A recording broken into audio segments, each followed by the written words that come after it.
The purpose of this channel is to bring the latest news and information to the Commonwealth.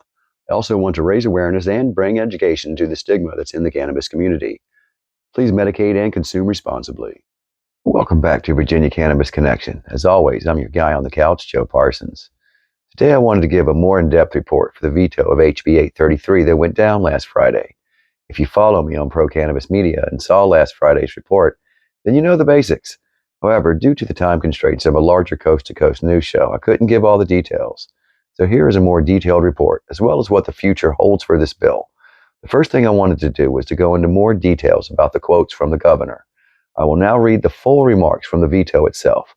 Warning, it's a difficult read and it's very sad to have to repeat, but this is one of the reasons that I started this mission, to expose how judgmental and biased people have become towards the cannabis community, and how people in power try to Jedi mind trick you into thinking that all cannabis patients and adult users are not important, and their opinions are not important, only their votes.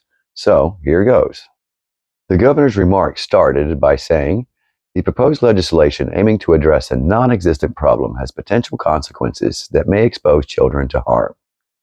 Child Protective Services, CPS, referrals rarely, if ever, involve screening solely based on a parent's legal use of controlled substances or marijuana.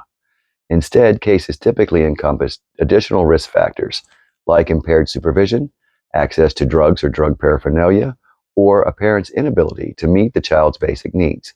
The inherent risk of unintended consequences potentially endangering child safety by dissuading local departments of social services from implementing necessary protective measures disrupts the balanced approach of current CPS policies, thus jeopardizing the well-being of vulnerable children. The proposed exemption to the definition of an abused or neglected child raises concern by needlessly complicating an already intricate legal domain.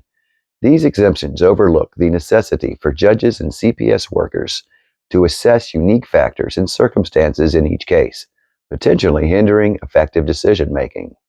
The proposal undermines the tangible link between substance use and harm to children, evident in the increased calls to poison control and emergency room visits for children consuming cannabis-infused substances following the authorization of personal marijuana possession. The blanket exemption further places children at risk by potentially endangering their welfare. This is a significant threat to child safety, potentially shielding parents engaging in substance possession or consumption from scrutiny. This failure to consider nuanced circumstances undermines the child's best interest and contradicts our efforts to address substance misuse in families and communities. Accordingly, I veto the bill.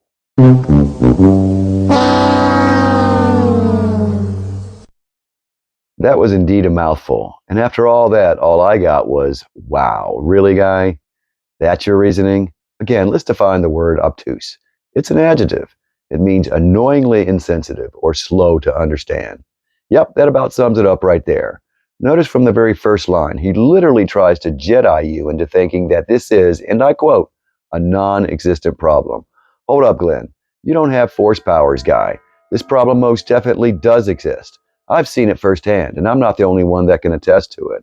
The Virginia chapter of NORML's executive director, J.M. Padini, was one of the first to push back on his ludicrous comments, stating that our office has received numerous calls and emails from parents who have lost custody or visitation of their children solely due to the lawful use of medical cannabis, not from CPS interventions, but during custody battles, further adding that this bill would have made it clear to the courts that lawful and responsible cannabis use is not a significant reason to deny custody or visitation.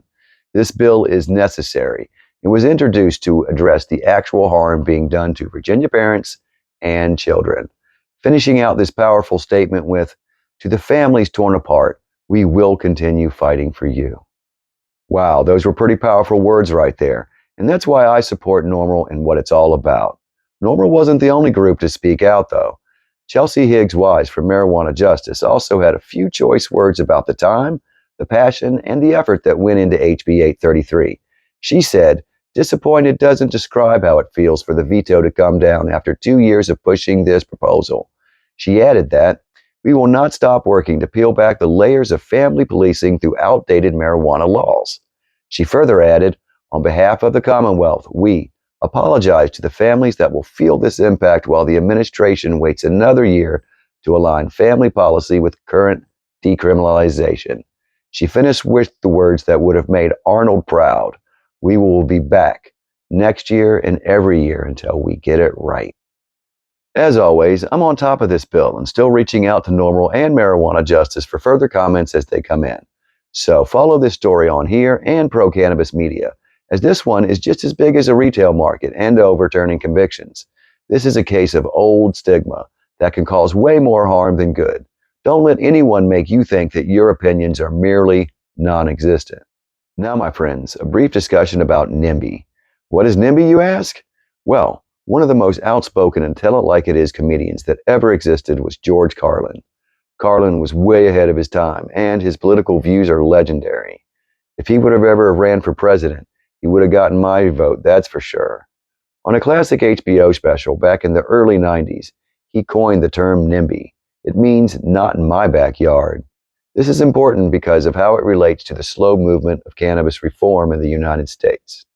For example, you'll hear me speak out a lot about how awful it is that Virginia's will of the people has been averted by partisan politics.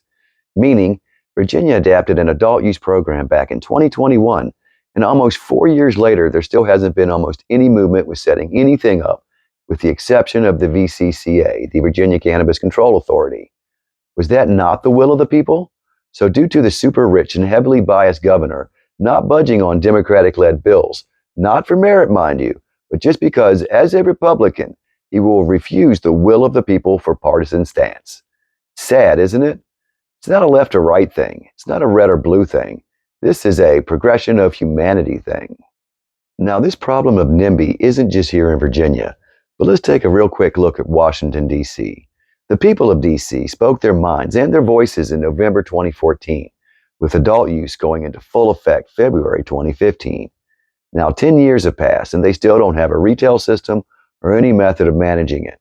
Worse than that, the president has again left it out of the budget for this year. In D.C., it's a tad more complicated because Congress has to approve how the system is set and how it works. However, the people did speak in 2014, and the constant stalling has led to a huge black market in D.C., with pop-ups, illegal delivery services, and angry people who want to do it right but can't due to the politicians wanting the benefits of the tax revenue as long as it's not in my backyard. It's time to tell our president that if you're really serious about the injustices of the failed war on drugs, then it's time to put it into action. If you really want to be the president that actually ends federal prohibition of cannabis that started over 110 years ago, then act like it.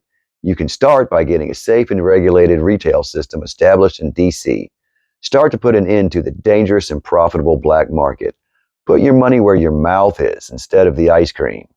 Well, that's my time for this episode of Virginia Cannabis Connection. Also join me on Pro Cannabis Media's Weed Talk News, the weekly roundup from coast to coast. Until next time, stay lifted, my friends.